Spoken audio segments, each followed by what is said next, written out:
The Rivals of Sherlock Holmes, Volume 2, The Secret of the Magnifique, by E. Phillips, Oppenheim, Part 1. The man was awaiting the service of his dinner in the magnificent buffet of the Gare de Lyons. He sat at a table laid for three, on the right-hand side of the entrance and close to the window. From below came the turmoil of the trains. Every few minutes the swing doors opened to admit little parties of travellers. The solitary occupant of the table scarcely ever moved his head, yet he had always the air of one who watches. In appearance he was both unremarkable and undistinguished. He was of somewhat less than medium height, of unathletic, almost frail physique. His head was thrust a little forward, as though he were afflicted with a chronic stoop. He wore steel-rimmed spectacles with the air of one who has taken to them too late in life to have escaped the constant habit of peering, which had given his neck an almost stork-like appearance. His hair and thick moustache were iron grey, his fingers long and delicate. The labels upon his luggage were addressed in a trim, scholarly hand. Mr. John T. Laxworthy, passenger to via Paris. A maitre d'hôtel who was passing paused and looked at the two as yet unoccupied places. "Monsieur desires the service of his dinner?" he inquired. Mr. John T. Laxworthy glanced up at the clock, and carefully compared the time with his own watch. He answered the man's inquiry in French, which betrayed no sign of any accent. "In 5 minutes," he declared, "my friends will have arrived. The service of dinner can then proceed." The man bowed and withdrew, a little impressed by his customer's trim precision of speech. Almost as he left the table, the swing doors opened once more to admit another traveller. The newcomer stood on the threshold for a moment, looking around him. He carried a much-labelled dressing-case in his hand, and an umbrella under his arm. He stood firmly upon his feet, and a more thoroughly British, self-satisfied, and obvious person had, to all appearance, never climbed those stairs. He wore a travelling suit of dark grey, a check ulster, broad-toed boots, and a Homburg hat. His complexion was sandy, and his figure distinctly inclined towards corpulence. He wore scarcely noticeable side whiskers, and his chin and upper lip were clean-shaven. His eyes were bright, and his mouth had an upward and humorous turn. The initials upon his bag were W.F.A., and a printed label upon the same indicated his full name as Mr. W. Forrest Anderson, passenger to via Paris. His brief contemplation of the room was soon over. His eyes fell upon the solitary figure, now deep in a book, seated at the table on his right. He set down his dressing-case by the side of the wall, yielded his coat and hat to the attendant vestiaire, and with the pleased smile of one who greets an old friend, approached the table at which Mr. John T. Laxworthy sat waiting. The idiosyncrasies of great men are always worth noting, and Mr. John T. Laxworthy was, without a doubt, foredoomed from the cradle to a certain measure of celebrity. His method of receiving the newcomer was in some respects curious. From the moment when the swing doors had been pushed open, and the portly figure of Mr. Forrest Anderson had crossed the threshold, his eyes had not once quitted the heavy-looking volume, the contents of which appeared so completely to absorb his attention. Even now, when his friend stood by his side, he did not at once look up. Slowly, and with his eyes still riveted upon the pages he was studying, he held out his left hand. "I am glad to see you, Mr. Anderson," he said. "Sit down by my side here. You are nearly 10 minutes late. I have delayed ordering the wine until your arrival. Shall it be white or red?" Mr. Anderson shook with much heartiness the limp fingers which had been offered to him, and took the seat indicated. His friend's eccentricity of manner appeared to be familiar to him, and he offered no comment upon it. "White, if you please. Chablis of a dry brand for choice. Sorry if I'm late. Beastly crossing, beastly crowded train. Glad to be here, anyhow." Mr. John T. Laxworthy closed his book with a little sigh of regret, and placed a marker within it. He then carefully adjusted his spectacles, and made a deliberate survey of his companion. Finally he nodded slowly and approvingly. "How about the partridges?" he inquired. "Bad," Mr. Anderson declared with a sigh. "It was one storm in June that did it. We went light last season, though, and I'm putting down 40 brace of Hungarians. You see—" Mr. Laxworthy touched the table with his forefinger, and his companion almost automatically stopped. "Quite excellent," the former pronounced dryly. "Don't overdo it. I should think that this must be Sydney." Mr. Anderson glanced towards the entrance. Then he looked back at his companion a little curiously. Mr. Laxworthy had not raised his head. "How the dickens did you know that it was Sydney?" he demanded. Mr. Laxworthy smiled at the tablecloth. "I have a special sense for that sort of thing," he remarked. "I like to use my eyes as seldom as possible." A young man who had just completed a leisurely survey of the room dropped his monocle and came towards them. From the tips of his shiny tan shoes to his smoothly brushed hair, he was unmistakable. He was young, he was English, he was well bred, he was an athlete. He had a pleasant, unintelligent face, a natural and prepossessing ease of manner. He handed his ulster to the attendant vestiaire, and beamed upon the two men. "How are you, Forrest? How do you do, Mr. Laxworthy?" he exclaimed. "Looking jolly fit, both of you." Mr. Laxworthy raised his glass.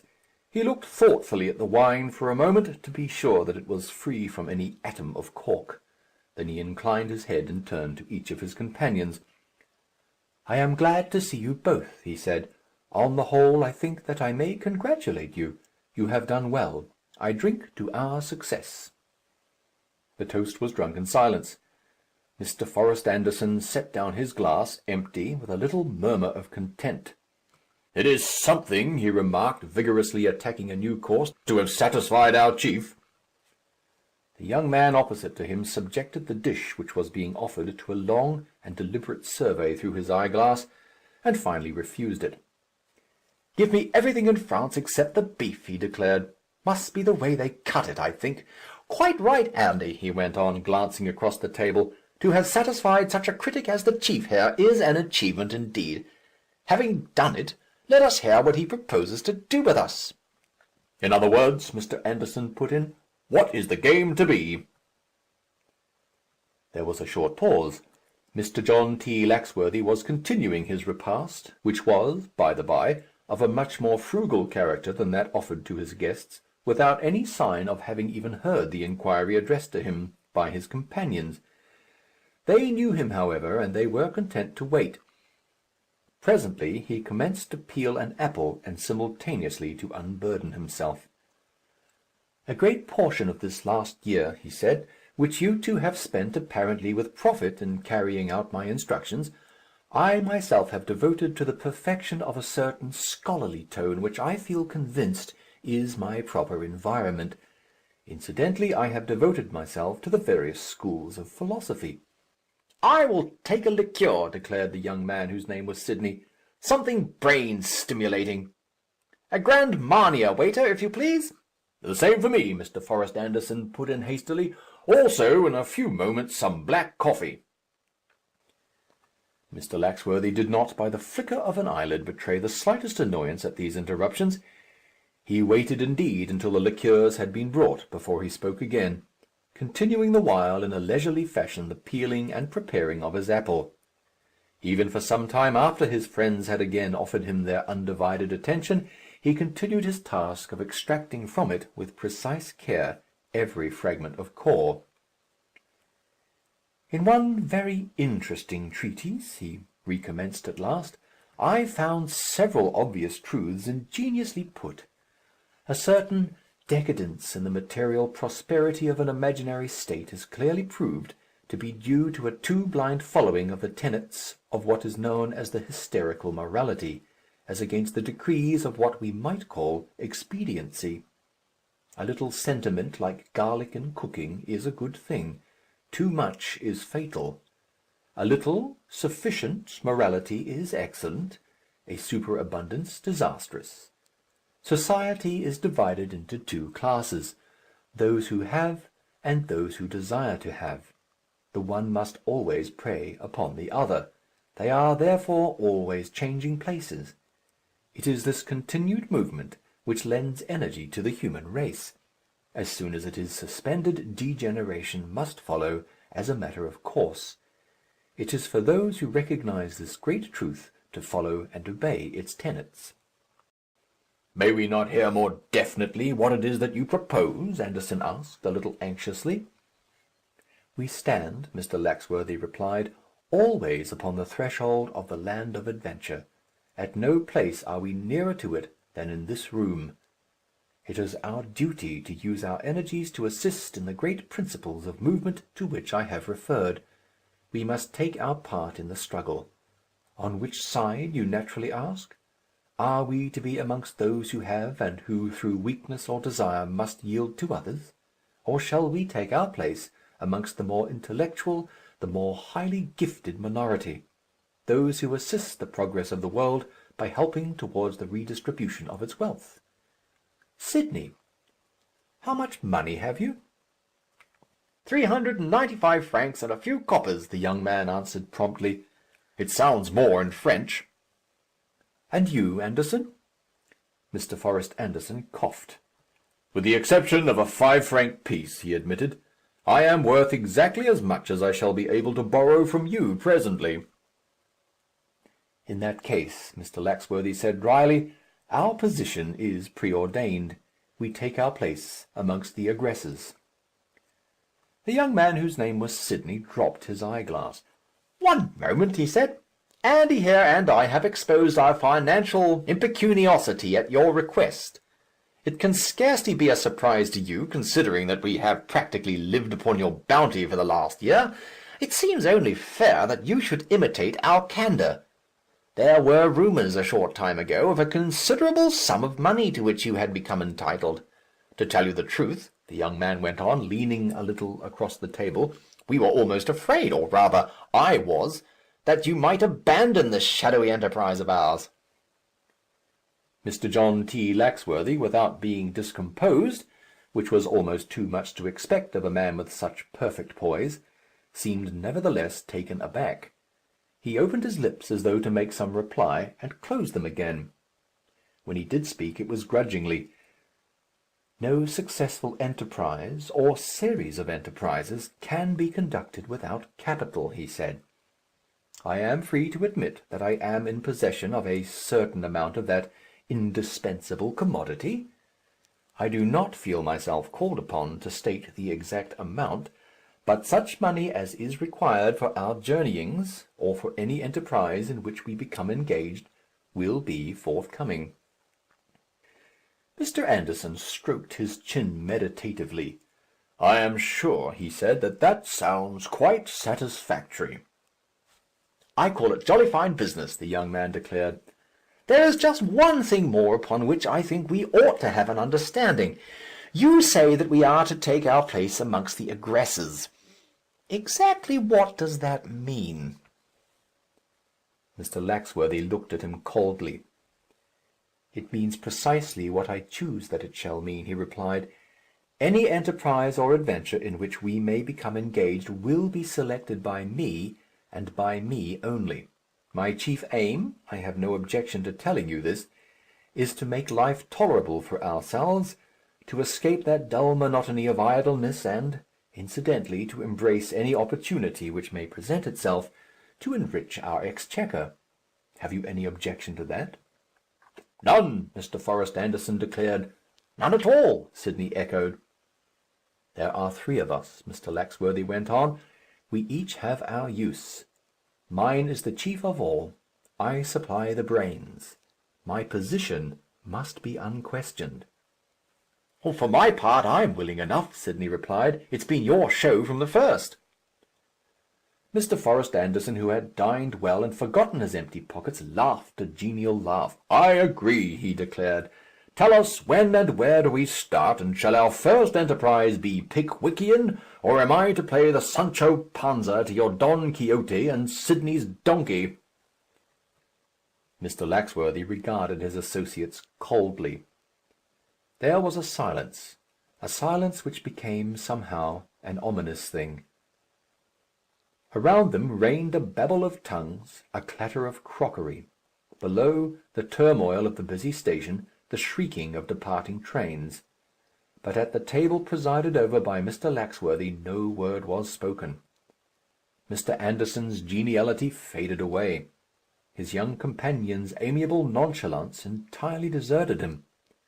Either of them would have given worlds to have been able to dispel the strange effects of this silence with some casual remark, but upon them lay the spell of the conqueror. The little man at the head of the table held them in the hollow of his hand.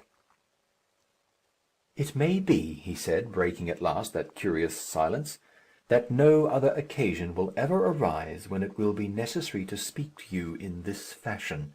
So now listen. You are right to indulge in the urbanities of existence. Keep always the smile upon your lips if you can, but underneath let the real consciousness of life be ever present. I do not claim for myself the genius of a Pickwick or the valour of a Don Quixote.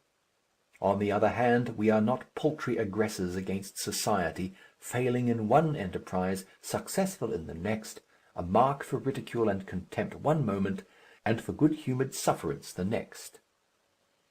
I do not ask you to embark with me as farceurs upon a series of enterprises carried out upon the principle of let us do our best and chance the rest.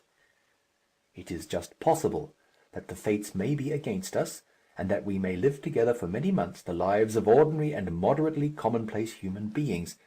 I ask you to remember that no sense of danger would ever deter me from embarking upon any adventure which I deemed likely to afford us either diversion, wealth, or satisfaction of any sort whatsoever. We are not pleasure-seekers. We are men whose one end and aim is to escape from the chains of everyday existence, to avoid the humdrum life of our fellows. Therein may lie for us many and peculiar dangers. Adopt, if you will, the motto of the pagans, let us eat and drink, for tomorrow we die. So long as you remember. Will you drink with me to that remembrance?" Mr. Laxworthy, as he grew less enigmatic in his speech, became, if possible, more whimsical in his mannerisms.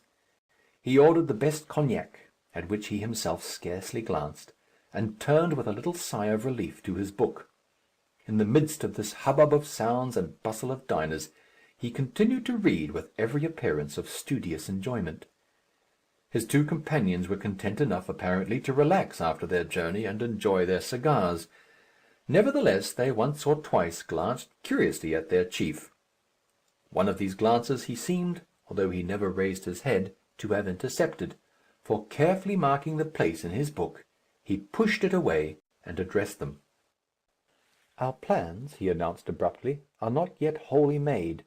We wait here for, shall we call it an inspiration? Perhaps, even at this moment, it is not far from us." Mr. Forrest Anderson and his vis-à-vis turned as though instinctively towards the door. At that moment two men who had just passed through were standing upon the threshold. One was rather past middle age, corpulent, with red features of a coarse type. His companion, who was leaning upon his arm, was much younger, and a very different sort of person. He was tall and exceedingly thin. His features were wasted almost to emaciation. His complexion was ghastly. He seemed to have barely strength enough to move. "They are coming to the table next to us," Laxworthy said in a very low tone. "The address upon their luggage will be interesting." Slowly the two men came down the room.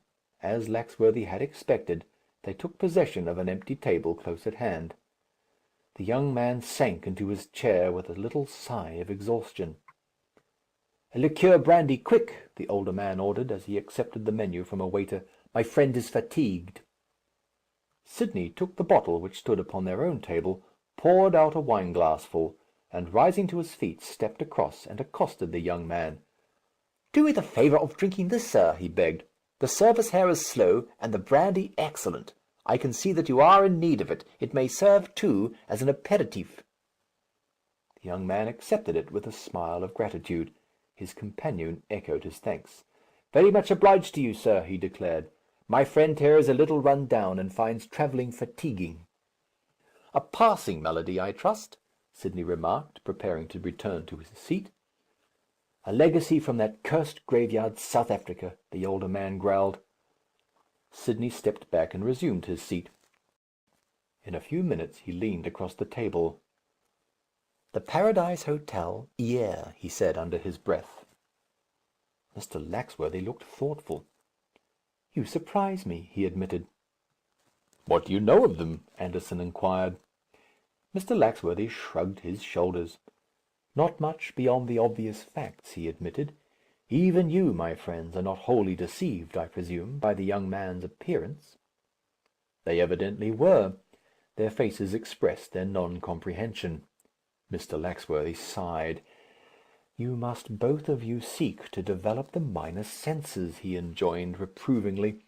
"Your powers of observation, for instance, are without doubt exceedingly stunted. Let me assure you, for example, that your sympathy for that young man is entirely wasted." "You mean that he's not really ill?" Sidney asked, incredulously. "Most certainly he is not as ill as he pretends," Mr. Laxworthy declared, dryly. "If you look at him more closely, you will discover a certain theatricality in his pose which of itself should undeceive you." "You know who he is?" Sidney asked. "I believe so," Laxworthy admitted. "I can hazard a guess even to his companion's identity. But the Paradise Hotel hier. Order some fresh coffee. We are not ready to leave yet. Anderson, watch the door. Sidney, don't let them notice it, but watch our friends there. Something may happen." A tall, broad-shouldered man with a fair moustache and wearing a long travelling coat had entered the buffet. He stood there for a moment looking around as though in search of a table. The majority of those present suffered his scrutiny, unnoticing, indifferent, naturally absorbed in themselves and their own affairs. Not so these two men who had last entered. Every nerve of the young man's body seemed to have become tense. His hand had stolen into the pocket of his travelling coat, and with a little thrill Sidney saw the glitter of steel half shown for a moment between his interlocked fingers. No longer was this man's countenance the countenance of an invalid. It had become instead like the face of a wolf. His front teeth were showing. He had moved slightly so as to give his arm full play. It seemed as though a tragedy were at hand.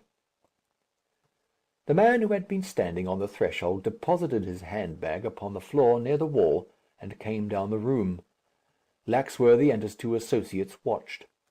Their neighbours at the next table sat in well-simulated indifference. Only once more Sidney saw the gleam of hidden steel flash for a moment from the depths of that ulster pocket. The newcomer made no secret of his destination. He advanced straight to their table, and came to a standstill immediately in front of them.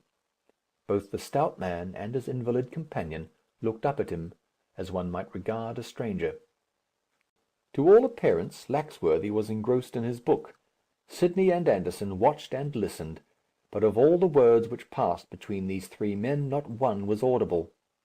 No chance of countenance on the part of any one of the three indicated even the nature of that swift and fluent interchange of words.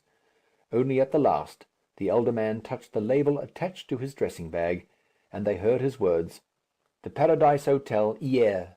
We shall be there for at least a month." The newcomer stood perfectly still for several moments, as though deliberating. The young man's hand came an inch or two from his pocket. Chance and tragedy trifled together in the midst of that crowded room, unnoticed save by those three at the adjoining table. Then, as though inspired with a sudden resolution, this stranger, whose coming had seemed so unwelcome, raised his hat slightly to the two men with whom he had been talking, and turned away. "The Paradise Hotel at hier," he repeated. "I shall know then where to find you." The little scene was over. Nothing had happened. Nevertheless, the fingers of the young man, as his hand emerged from his pocket, were moist and damp, and his appearance was now veritably ghastly. His companion watched, with a deep purple flush upon his face, the passing of this stranger who had accosted him. He had the appearance of one threatened with apoplexy. "One might be interested to know the meaning of these things," Sidney murmured softly. Their chief looked up from his book. "Then one must follow to the Paradise Hotel," he remarked. "I begin to believe," Anderson declared, "that it is our destination." "There is no hurry," Laxworthy replied. "Grimes once told me that this room in which we are now sitting was perhaps the most interesting rendezvous in Europe. Grimes was at the head of the foreign department at Scotland Yard in those days, and he knew what he was talking about." A woman wrapped in magnificent furs, who was passing their table, was run into by a clumsy waiter, and dropped a satchel from her finger. Sidney hastened to restore it to her, and was rewarded by a gracious smile, in which was mingled a certain amount of recognition. "You seem fated to be my good Samaritan to-day," she remarked. "It is my good fortune," the young man replied. "Can I help you to get a table or anything? This place is always overcrowded." She motioned with her head to where a maitre d'hotel was holding a chair for her. "It is already arranged," she said. "Perhaps we shall meet in the Lux afterwards, if you are going south." "You are travelling far?" Sidney ventured to inquire. "Only to the outskirts of the Riviera," she answered. "I am going to Hyères, to the Paradise Hotel." "Why do you smile?" "My friends and I," he explained, "have met here to decide upon the whereabouts of a little holiday we mean to spend together. We were at that moment discussing a suggestion to proceed to the same place." She gave him a little farewell nod as she passed on. "If you decide to do so," she declared, "it will give me great pleasure to meet you again." "I congratulate you," Laxworthy remarked dryly, as Sidney resumed his seat. "A most interesting acquaintance, yours." "Do you know who she is?" the young man asked. "I only met her on the train." His chief nodded gravely. "She is Madame Bertrand," he replied. "Her husband at one time held a post in the Foreign Office under Faure. For some reason or other he was discredited, and since then he has died. There was some scandal about Madame Bertrand herself, and some papers which were missing from her husband's portfolio, but nothing definite ever came to light." "Madame seems to survive the loss of her husband," Mr. Forrest Anderson remarked, looking across at her admiringly. Laxworthy held up his hand. Almost for the first time he was sitting upright in his chair, his head still thrust forward in his usual attitude, his eyes fixed upon the door. The thin fingers of his right hand were spread flat upon the tablecloth. "We have finished for the moment with the Madame Bertrands of the world," he announced. "After all, they are for the pygmies. Here comes food for giants." The light of battle was in Laxworthy's eyes. The greatest of men have their moments of weakness, and even Laxworthy, for that brief space of time, forgot himself and his pose toward the world. His thin lips were a little parted, the veins at the sides of his forehead stood out like blue cords. His lips moved slowly. "You can both look," he said. "They are probably used to it. You will see the two greatest personages on earth." His companions gazed eagerly toward the door. Two men were standing there, being relieved of their wraps and directed towards a table. One was middle-aged, grey-headed, with a somewhat worn but keen face. The other was taller, with black hair streaked with grey, a face half Jewish, half romantic, a skin like ivory. "The greatest men in the world?" Sidney repeated under his breath. "You are joking, Chief. I never saw even a photograph of either of them before in my life." "The one nearest you," Laxworthy announced, "is Mr. Freeling Poynton. The newspapers will tell you that his fortune exceeds the national debt of any country in the world. He is, without doubt, the richest man who was ever born. There has never yet breathed an emperor whose upraised finger could provoke or stop a war, whose careless word could check the prosperity of the proudest nation that ever breathed. These things Mr. Freeling Poynton can do." "And the other?" Anderson whispered. "It is chance," Mr. Laxworthy said softly, "which placed a sceptre of unlimited power in the hands of Richard Freeling Poynton. It is his own genius which has made the Marquis Lefort the greatest power in the diplomatic world. It was his decision which brought about war between Russia and Japan. It was he who stopped the declaration of war against Germany by our own Prime Minister at the time of the Algeciras difficulty. It was he who offered £1,000,000 to bring the Tsar of Russia to Germany, and he did it. There is little that he cannot do. "Is he a German?" Anderson asked. "No one knows of what race he comes," Mr. Laxworthy replied. "No one knows what country is really nearest to his heart. It is his custom to accept commissions or refuse them, according to his own belief as to their influence upon international peace. They say that he has English blood in his veins. If so, he has been a sorry friend to his native land." "We seem," Sidney remarked, "to have chosen a very fortunate evening for our little dinner here. The place is full of interesting people. I wonder where those two are going." A maitre d'hôtel, whose respect had been gained by the lavish orders from their table, paused, and whispered confidentially in Mr. Laxworthy's ear. "The gentleman down there, sir," he announced, "the grey gentleman with his old servant waiting upon him, is Mr. Freeling Poynton, the great American multimillionaire." Laxworthy nodded slowly. "I thought I recognized him by his photographs," he said. "Is he going to Monte Carlo?" The attendant shook his head. "I was speaking to them a moment ago, sir," he declared. "Mr. Poynton has been here a good many times. He and his friend are going for a fortnight's quiet to the Paradise Hotel at Hyères." The maitre d'hôtel passed on with another bow. The three men looked at one another. Mr. Laxworthy glanced at the clock. "Sidney," he said, "will you step down into the bureau and find out whether it is possible to get 3 seats in the train de luxe?" "For Hyères?" Sidney asked. Mr. Laxworthy assented gravely. "Certainly," he said. "You might at the same time telegraph to the hotel." "To the Paradise Hotel?" Mr. Laxworthy inclined his head. End of The Secret of the Magnifique, by E. Phillips Oppenheim, Part 1.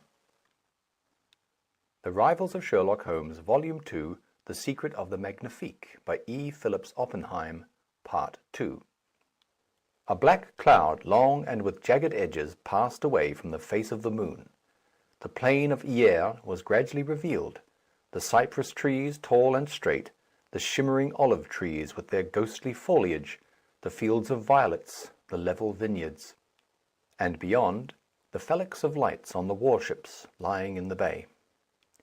The hotel on the hillside, freshly painted and spotlessly white, stood sharply out against the dark background. The whole world was becoming visible. Upon the balcony of one of the rooms upon the second floor, a man was standing with his back to the wall. He looked around at the flooding moonlight, and swore softly to himself. Decidedly, things were turning out ill with him. From the adjoining balcony a thin rope was hanging, swaying very slightly in the night breeze. The young man gazed helplessly at the end, which had slipped from his fingers, and which was hanging just now over some flower beds. He was face to face with the almost insoluble problem of how to regain the shelter of his own room. From the gardens below came the melancholy cry of a passing owl. From the white barn-like farmhouse, perched on the mountainside in the distance, came the bark of a dog. Then again there was silence. The man looked back into the room from which he had escaped, and down at the end of that swinging rope. He was indeed on the horns of a dilemma. To return into the room was insanity. To stay where he was to risk being seen by the earliest passer-by or the first person who chanced to look out from a window. To try to pass to his own verandah without the aid of that rope which he had lost was an impossibility. It was already 5 minutes since he had crept out from the room and had let the rope slip from his fingers. The owl had finished his mournful serenade, the watchdog on the mountain-side slept. The deep silence of the hours before dawn brooded over the land. The man, fiercely impatient though he was to escape, was constrained to wait. There seemed to be nothing which he could do. Then again the silence of the night was strangely, almost harshly broken, this time from the interior of the hotel. An alarm bell, harsh and discordant, rang out a brazen note of terror. Lights suddenly flashed in the windows. Footsteps hurried along the corridor. The man outside upon the balcony set his teeth and cursed. Detection now seemed unavoidable.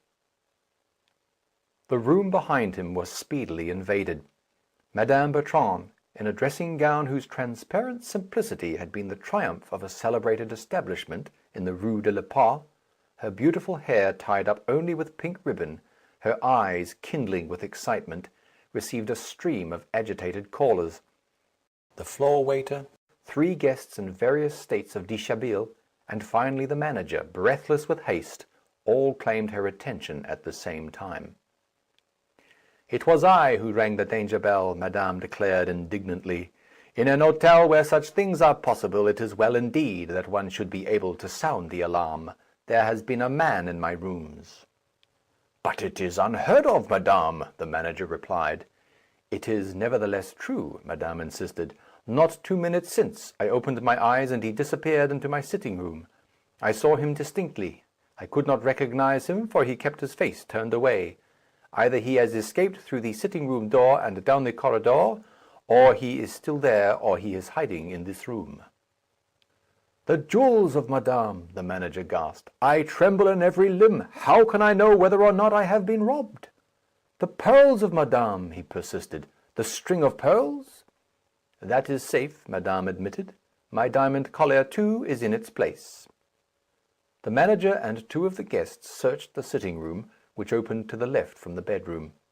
Others spread themselves over the hotel to calm fears of the startled guests, and to assure everybody that there was no fire, and that nothing particular had happened. The search was, of necessity, not a long one. There was no one in the sitting-room. The manager and his helpers returned. "The room is empty, madame," the former declared. "Then the burglar has escaped!" she cried. Monsieur Halder went down on his knees and peered in vain under the bed. "Madame is sure," he inquired, raising his head with some temerity, but remaining upon his knees, "Madame is absolutely convinced that this was not an illusion, a fragment of a dream, perhaps? It is strange that there should have been time for any one to have escaped." "A dream indeed," Madame declared indignantly. "I do not dream such things, Monsieur Halder." Monsieur Halder dived again under the valance. It was just at that moment that Madame Bertrand, gazing into the plate-glass mirror of the wardrobe, received a shock. Distinctly she saw a man's face reflected there. With the predominant instinct of her sex aroused, she opened her lips to scream, and just as suddenly closed them again. She stood for a moment quite still, her hand pressed to her side. Then she turned her head and looked out of the French windows, which led on to the balcony. There was nothing to be seen. She looked across at Monsieur Halder, whose head had disappeared inside the wardrobe. Then she stole up to the window and glanced once more onto the balcony. "Madame," Monsieur Halder declared, "the room is empty. Your sitting-room is also empty. There remains," he added with a sudden thought, "only the balcony." He advanced a step. Madame Bertrand, however, remained motionless. She was standing in front of the window. "The balcony I have examined myself," she said quietly. "There is no one there. Besides, I am not one of the English cranks who sleep always with the damp night air filling their rooms. My windows are bolted." "In that case, madame," Monsieur Halder declared, with a little shrug of the shoulders, "we must conclude that the intruder escaped through your sitting-room door into the corridor. Madame can at least assure me that nothing of great value is missing from her belongings?" Madame Bertrand, though pale, was graciously pleased to reassure the inquirer. "You have reason, my friend," she admitted. "Nothing of great value is missing. The shock, however, I shall not get over for days. After this, Monsieur Halder, you will not banish my maid again to that horrible annex. Whoever occupies the next room to mine here must give it up. Not another night will I sleep here alone and unprotected." Monsieur Halder bowed. "Madame," he said, "the adjoining room is occupied by Mr. Sidney Wing, an Englishman whom Madame will perhaps recollect. He is, I am sure, a man of gallantry. After the adventure of tonight, he will doubtless offer to vacate his room for the convenience of madame's maid." "It must be arranged," madame insisted. Monsieur Halder backed toward the door. "If madame would like her maid for the rest of the night," he suggested. Madame Bertrand shook her head. "Not now," she replied. "I will not have the poor girl disturbed. After what has passed, she would lie here in terror. As for me, I shall lock all my doors, and perhaps, after all, I shall sleep." Monsieur Halder drew himself up upon the threshold. He was not a very imposing-looking object in his trousers and a crumpled shirt, but he permitted himself a bow. "Madame," he said, "will accept this expression of my infinite regret that her slumbers should have been so disturbed." "I thank you very much, Monsieur Halder," she answered graciously. "Good night." Monsieur Halder executed his bow and disappeared. Madame paused for a moment to listen to his footsteps down the corridor. Then she moved forward to the door and locked it. For a few seconds longer she hesitated. Then she walked deliberately to the French windows, threw them open, and stepped on to the balcony. "Good evening, Monsieur Sidney Wing, or rather, good morning." The young man gripped for a moment the frail balustrade. It must be confessed that he had lost entirely his savoir-faire. "Madame!" he faltered. She pointed to the open doors. "Inside!" she whispered imperatively. "Inside at once!" She pointed to the swinging cord. The young man stepped only too willingly inside the room. She followed him and closed the windows. "You will gather, Monsieur Sidney Wing," she said, "that I am disposed to spare you. I knew that you were outside even while my room was being searched. I preferred first to hear your explanation before I gave you up to be treated as a common burglar." The young man's courage was returning fast. He lifted his head. His eyes were full of gratitude, or what at any rate gleamed like gratitude. "Oh, madame," he murmured, "you are too gracious." He raised her hand to his lips and kissed it. She looked at him not unkindly. "You will come this way," she said, leading him into the sitting-room and turning on the electric light. "Now tell me, monsieur, and tell me the truth, if you would leave this room a free man and without scandal. When I saw you first, you were bending over that table. Upon it was my necklace, my earrings, a lace scarf, my chatelaine and vanity box, a few of my rings, perhaps a jewelled pin or two. Now tell me exactly what you came for, what you have taken, and why." "Madame," he said, "think. Was there nothing else upon that table?" She shook her head. "I can think of nothing," she acknowledged. "To-night," he continued, "you were scarcely so kind to me. We danced together, it is true, but there were many others. There was the admiral, the French admiral, for instance. Madame was favourably disposed towards him." She was a coquette, and she shrugged her shoulders as she smiled. "Why not? Admiral Cristodor is a very charming man. He dances well, he entertains upon his wonderful battleship most lavishly. He is a very desirable and delightful acquaintance.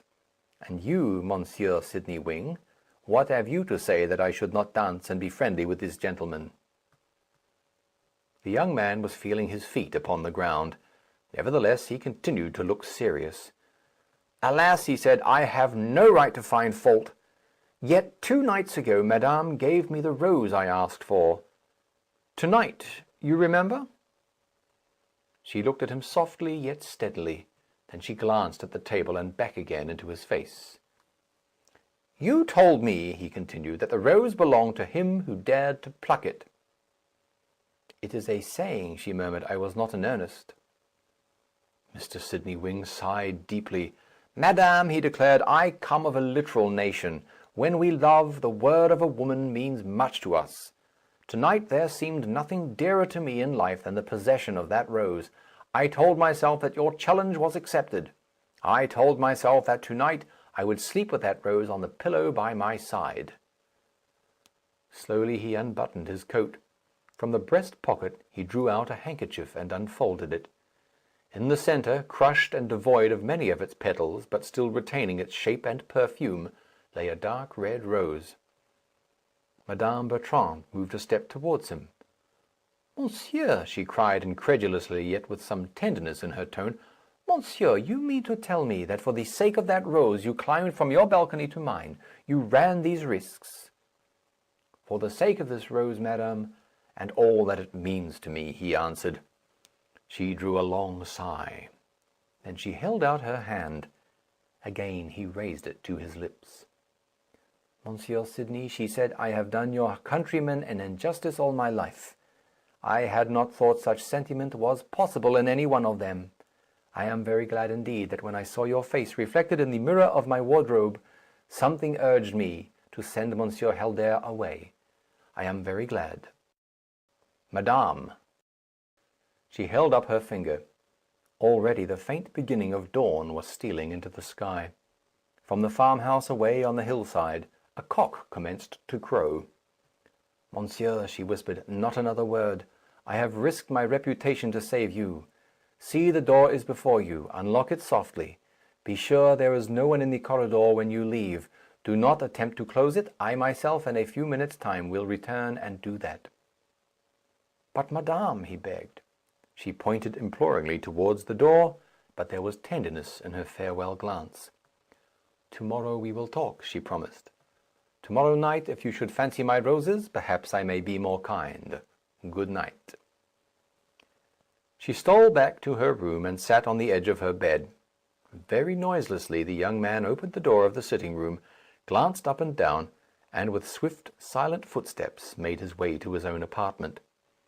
Madame, some few minutes later, closed the door behind him, slowly slipped off her dressing-gown, and curled herself once more in her bed. Mr. Sidney Wing, in the adjoining room, lit a cigarette and mixed himself a whisky and soda. There were drops of perspiration still upon his forehead as he stepped out onto the balcony and wound up his rope. It was the most cheerful hour of the day at the Paradise Hotel, the hour before luncheon. A swarthy Italian was singing love songs on the gravel sweep to the music of a guitar. The very air was filled with sunshine. A soft south wind was laden with perfumes from the violet farm below. Everyone seemed to be out of doors, promenading or sitting about in little groups. Mr. Laxworthy and Mr. Forrest Anderson had just passed along the front, and were threading their way up the winding path which led through the pine woods at the back of the hotel. Mr. Lenfield, the invalid young man, was lying in a sheltered corner taking a sun-bath, his companion by his side smoking a large cigar, and occasionally reading extracts from a newspaper. The pretty American girl, who was one of the features of the place, and Madame Bertrand were missing, the former because she was playing golf with Sidney Wing, the latter because she never rose until lunch-time. Mr. Freeling Poynton and the Marquis Lafont were sitting a little way up amongst the pine trees. Mr. Freeling Poynton was smoking his morning cigar. Lafont was leaning forward, his eyes fixed steadily upon that streak of blue Mediterranean. In his hand he held his watch. "I am quite sure," he said softly, "that I can rely upon my information. At 12:15 precisely, the torpedo is to be fired." "Which is the Magnifique, anyway?" Mr. Freeling Poynton inquired. Lafont pointed to the largest of the grey battleships which were riding at anchor. Then his fingers slowly traversed the blue space until it paused at a black object, like a derelict barge, set out very near the island of Ayer. He glanced at his watch. 1:15, he muttered. "Look! My God!" The black object had disappeared. A column of white water rose gracefully into the air and descended. It was finished. Lafont leaned towards his companion. "You and I," he said, "have seen a thing which is going to change the naval history of the future. You and I alone can understand why the French Admiralty have given up building battleships, why even their target practice here and at Cherbourg continues as a matter of form only." Mr. Freeling Poynton withdrew his cigar from his mouth. "I can't say," he admitted, "that I have ever given any particular attention to these implements of warfare, because I hate them all. But there's nothing new anyway in a torpedo. What's the difference between this one and the ordinary sort?" "I will tell you in a very few words," Lefant answered. "This one can be fired at a range of 5 miles and relied upon to hit a mark a little larger than the plate of a battleship with absolutely scientific accuracy. There is no question of aim at all, just as you work out an exact spot in a surveying expedition by scientific instruments, so you can decide precisely the spot which that torpedo shall hit. It travels at a pace of 10 miles a minute, and it has a charge which has never been equalled." Mr. Freeling-Poynton shivered a little as he dropped the ash of his cigar. "I'd like to electrocute the man who invented it," he declared tersely. Lefant shook his head. "You are wrong," he replied. "The man who invented that torpedo is the friend of your scheme and not the enemy. Listen. It is your desire, is it not, the great ambition of your life, to secure for the world universal peace?" Mr. Freeling-Poynton thrust his hands into his trousers pockets. "Marquis," he said, "there is no man breathing who could say how much I am worth. Capitalize my present income, and you might call it £500,000,000. Put £250,000 somewhere in the bank for me, and I'd give the rest to see every army in Europe disbanded, every warship turned into a trading vessel, and every soldier and sailor turned into the factories or upon the land to become honest, productive units." "Just so," Lefant assented. "It may sound a little utopian, but it is magnificent. Now listen. You will never induce the rulers of the world to look upon this question reasonably, because every nation is jealous of some other, and no one is great enough to take the lead. The surest of all ways to prevent war is to reduce the art of killing to such a certainty that it becomes an absurdity even to take the field. What nation will build battleships which can be destroyed with the touch of a finger at any time from practically any distance? I tell you that this invention, which only 1 or 2 people in the world outside of that battleship yonder know of at present, is the beginning of the end of all naval warfare. There is only one thing to be done to drive this home. No nation must be allowed to keep the secret for her own. It must belong to all." Mr. Freeling-Poynton nodded thoughtfully. "I begin to understand," he remarked. "Guess that's where you come in, isn't it?" "I hope so," Lefant assented. "I have already spent $100,000 of your money, but I think I have had value for it." "Say, why don't you treat this matter as we should on the other side?" Mr. Freeling-Poynton demanded. "It's all very well to bribe these petty officers and such like, but the admiral's your man. Remember that the money bags of the world are behind you." Lefant smiled faintly. "Alas!" he exclaimed, "the admiral belongs to a race little known in the world of commerce.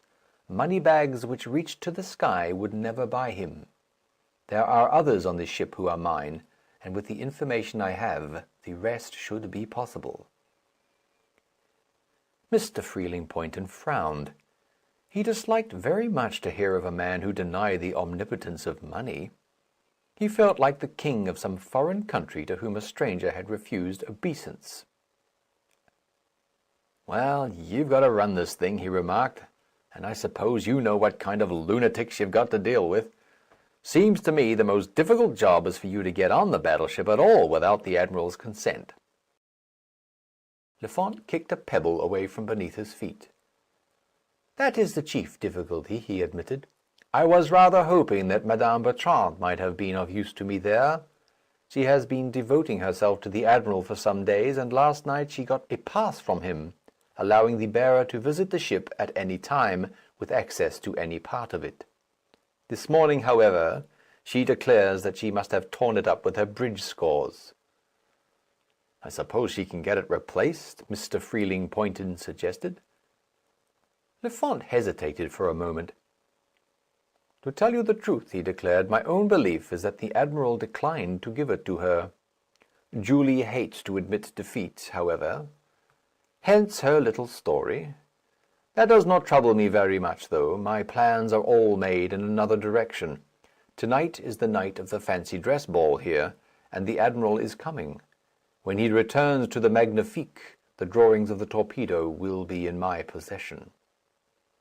Mr. Freeling Poynton laid his hand for a moment on Lefant's shoulder. "Marquis," he said, "I have been a little led into this affair by you. Remember, these aren't my methods, and it's only because I see just how difficult it is to make a move that I'm standing in. But let this be understood between you and me. The moment those plans are in your possession, a copy of them is to be handed simultaneously to the government of every civilized power in the world, so that everyone can build the darn things if they want to." "Naturally," Lefant assented. "It is already agreed." "No favoritism," Mr. Freeling Poynton declared vigorously. "No priority. We steal those plans, not to give any one nation an advantage over any other, but to put every country on the same footing." "It is already agreed," Lefant repeated. Mr. Laxworthy and Mr. Forrest Anderson passed along on their way back to the hotel. Courteous greetings were exchanged between the four men. Lefant watched them with a faint smile. Mr. Laxworthy, with a grey shawl around his shoulders, his queer little stoop, his steel-rimmed spectacles. Anderson in his well-cut tweeds, brightly polished tan shoes, and neat Homburg hat. "That," Lefant remarked, inclining his head towards Mr. Laxworthy, "is exactly the type of English person whom one meets in a place like Hyères, at an hotel like this. One could swear that he lives somewhere near the British Museum, writes heavily upon some dull subject, belongs to a learned society, and has never had to make his own way in the world. He probably hates draughts, has a pet ailment, and talks about his nerves. He makes a friend of that red-faced fellow countryman of his because he is attracted by his robust health and his sheer lack of intelligence." "I dare say you're right," Mr. Freeling Poynton remarked carelessly. "What about luncheon?" It was the night of the great fancy dress ball at the Paradise Hotel. Down in the lounge the tumult became more boisterous every minute. Automobiles and carriages were all the time discharging their bevy of visitors from the neighbouring hotels and villas. A large contingent of naval officers arrived from Toulon. The ball-room was already crowded. Admiral Christodore, looking very handsome, led the promenade with Madame Bertrand, concealed under the identity of an Eastern princess. There were many who wondered what it was that he whispered in her ear as he conducted her into the ball-room. "It was careless of me," she admitted softly, "but I am really quite sure that it was destroyed. It was with my bridge scores, and I tore them all up without thinking. You will give me another, perhaps?" "Whatever you will," he promised. "Listen," she continued, "to-night you must not leave me. There is a young Englishman, you understand?" "To-night shall be mine," the admiral answered gallantly. "I will not quit your side for a second for all the Englishmen who ever left their sad island." It was a gallant speech, but if Fritz the concierge could have heard it, he would have been puzzled, for, barely half an hour later, a gust of wind blew back the cloak of a man who was stepping into a motor-car, and his uniform was certainly the uniform of an admiral in the French navy. Through the windy darkness the motor-car rushed, on its way to La Plage. The men who waited in the pinnace rose to the salute. The admiral took his place in silence, and the little petrol-driven boat tore through the water. "The admiral takes his pleasure sadly," one of them muttered, as their passenger climbed on to the deck. "He's returned most devilishly early," another of them, whose thoughts were in the café at La Plage, grumbled. The admiral turned his head sharply. "I shall return," he announced. "Await me." Most of the officers of the Magnifique were in the ball-room of the Paradise Hotel. The admiral received the salute of the lieutenant on duty, and passed at once to his cabin. Arrived there, he shut the door and listened. There was no sound save the gentle splashing of the water near the porthole. Like lightning he turned to a cabinet set in the wall. He pulled out a drawer and touched a spring. Everything was as he had been told. A roll of papers was pushed back into a corner of this compartment. He drew the sheets out one by one, shut the cabinet quickly, and swung round. Then he stood, as though turned to stone. The inner door of the cabin which led into the sleeping apartment was open. Seated at the table before him was Mr. Laxworthy. Lefort was a man who had passed through many crises in life. Sheer astonishment, however, on this occasion overmastered him. His savoir-faire had gone. He simply stood still and stared. It was surely a vision, this. It could not be that little old-fashioned man who went about with a grey shawl on his shoulders, who was sitting there watching him. "What in the devil's name are you doing there?" he demanded. "I might ask you the same question," Mr. Laxworthy replied. "I imagine we are both intruders." Lefort recovered himself a little. He came nearer to the table. "Tell me exactly what you want," he insisted. "First, let us have an understanding," Mr. Laxworthy answered, "and as quickly as possible. For obvious reasons, the less time we spend here, the better. The pinnace which brought you is waiting, I presume, to take you back. In this light you must still pass as an admiral, but every moment you spend here adds to the risk for both of us. My foot is on the electric bell, which, I presume, would bring the admiral's steward. You perceive, too, that I have a revolver in my hand, to the use of which I am accustomed. Am I in command, or you?" "It appears that you are," Lefort admitted grimly. "Go on." "You hold in your hand," Mr. Laxworthy continued, "the plans of the Macquarin torpedo, the torpedo which is to make warfare in the future impossible." Then Lefort waited no longer. He flung himself almost bodily upon the little old man, who to all appearance presented such small powers of resistance. His first calculation was correct enough. Mr. Laxworthy made no attempt to discharge the revolver which he held in his hand. In other respects, however, a surprise was in store for Lefort. His right hand was suddenly held in a grip of amazing strength. The fingers of Mr. Laxworthy's other hand were upon his throat. "If you utter a sound, remember we are both lost," the latter whispered. Lefort set himself grimly to the struggle, but it lasted only a few seconds. Before he realized what had happened, his shoulders and the back of his head were upon the table, and Mr. Laxworthy's fingers were like bars of steel upon his throat. He felt his consciousness going. "You are content to discuss this matter?" his assailant asked calmly. Lefort could only gasp out his answer. Mr. Laxworthy released his grasp. Lefort breathed heavily for a minute or two. He was half dazed. The thing seemed impossible, yet it had happened. The breath had very nearly left his body in the grip of this insignificant-looking old man. "Now, if you are willing to be reasonable," Mr. Laxworthy said, "remember that for both our sakes it is well we do not waste a single second." Lefort's fingers stiffened upon the roll of papers which he was still clutching. Mr. Laxworthy read his thoughts unerringly. "I do not ask you for the plans," he continued grimly. "You want them for your country.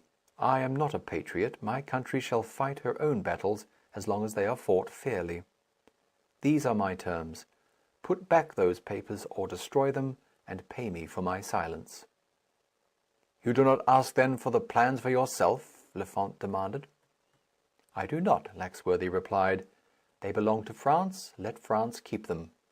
You have corrupted half the ship with Poynton's dollars, but it was never in your mind to keep your faith with him. The plans were for Germany. Germany shall not have them. If I forced you to hand them over to me, I dare say I could dispose of them for, what shall we say, £100,000? You shall put them back in their place and pay me 10,000 for my silence." "So you are an adventurer," Lefort muttered. "I am one who seeks adventures," Laxworthy replied. "We will let it go at that, if you please. Remember that you are in my power. The pressure of my foot upon this bell, or my finger upon the trigger of this revolver, and your career is over. Will you restore the plans and pay me £10,000? Lefort sighed. "It is agreed," he declared. He turned back to the cabinet, and Laxworthy half rose in his seat to watch him restore the plans. In a few seconds the affair was finished. "Monsieur the Admiral returns to the ball," Mr. Laxworthy remarked smoothly. "I will avail myself of his kind offer to accept a seat in the pinnace." They left the cabin and made their way to the side of the ship where the pinnace was waiting, and the lieutenant stood with his hand to the salute. Secretly, the latter was a little relieved to see the two together. Once more the pinnace rushed towards the land. The two men walked down the wooden quay, side by side. "You will permit me to offer you a lift to the hotel?" Lefant asked. "With much pleasure," Laxworthy replied, drawing his grey shawl around him. "I find the nights chilly in these open cars, though." Smoothly, but at a great pace, they tore along the scented road, through a grove of eucalyptus trees, and into the grounds of the hotel, whose lights were twinkling far and wide. Lefant, for the first time, broke the silence. "Mr. Laxworthy," he said, "the honours of this evening rest with you. I do not wish to ask questions that you are not likely to answer, but there is one matter on which, if you would enlighten me—" Mr. Laxworthy waved his hand. "Proceed," he begged. "My little enterprise of this evening," Lefant continued slowly, "was known of and spoken of only between Mr. Freeling Poynton and myself. We discussed it in the grounds of the hotel, where we were certainly free from eavesdroppers. I am willing to believe that you are a very remarkable person, but this is not an age of miracles." Mr. Laxworthy smiled. "Nor is it the age," he murmured, "wherein we have attained sufficient wisdom to be able to define exactly what a miracle is. 10 years ago, what would men have said of flying? 50 years ago, even the telephone was considered incredible. Has it never occurred to you, my dear Lefant, that there may be natural gifts of which one or two of us are possessed, almost as strange?" Lefant turned in his seat. "You mean—" he began.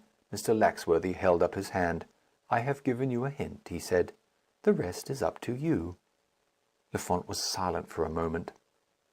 "Tell me at least this," he begged. "How the devil did you get on the Magnifique?" They were passing along the front by the ball-room. Admiral Christador and Madame Bertrand were sitting near the window. Laxworthy sighed. "The greatest men in the world," he said, "make fools of themselves when they put pencil to paper for the sake of a woman. Take my advice, Marquis. Destroy that uniform and arrange for an alibi. In a few hours' time there will be trouble on the Magnifique." Lefant nodded. His cocked hat was thrust into the pocket of his overcoat. He was wearing a motor cap and goggles. "There will be trouble," he remarked dryly, "but it will not touch you or me.